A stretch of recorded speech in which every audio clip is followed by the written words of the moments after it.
Hello everyone, welcome to BOSJOB YouTube channel.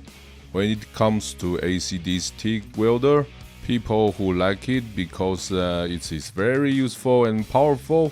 Even aluminum alloys can be welded. People who hate it because it is not so easy for the starter. You must understand how to setting AC frequency, AC balance, how to welding with the filler. It looks like AC TIG welding aluminum alloy must go with the filler. But for the beginners, it is difficult to keep the constant move speed and avoid vibration. To give another hand to control the filler is way too much. But why AC TIG welding must go with the filler? What happens if you weld it without the filler? You will usually hear several things like number 1, welding bit not so bright. The torch can create a bright point, but after the torch moves, the welding is immediately covered by aluminum oxide. Number 2, if you want to welding bit bright, then you need high percent AC duty cycle and a slow moving speed. Number 3, because of the slow moving speed, it brings too much heat to the material, easy to collapse, heat distortion, and hot cracks. Beginners, don't be afraid.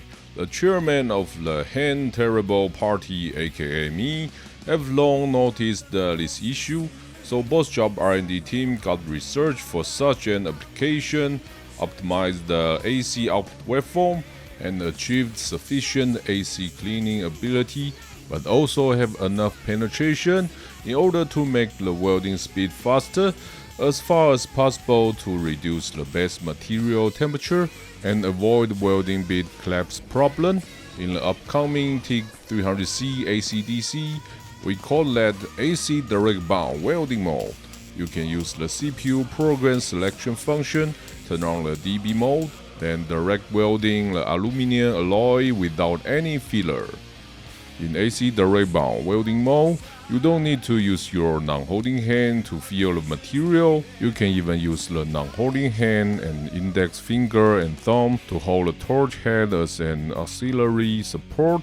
Just need to move a little distance at a time and create a nice welding bit. This specially designed AC Direct Bond mode welding bit, neither like normal AC welding as easy to appear white aluminum oxide, nor easy to produce collapse or hot crack. Try to do some bending test. You can see the strength is acceptable. I believe it will be a useful function for many welders. Of course, we are not going to say that the aluminum alloy AC TIG welding doesn't need fillers from now on, but the filler-free process could be a choice for sure. So that we are glad to say BOSJOB TIG 300C AC/DC now is more functional and joyful. Follow us, learn more about welding and car body repair experience sharing. We will see you next time. Bye bye.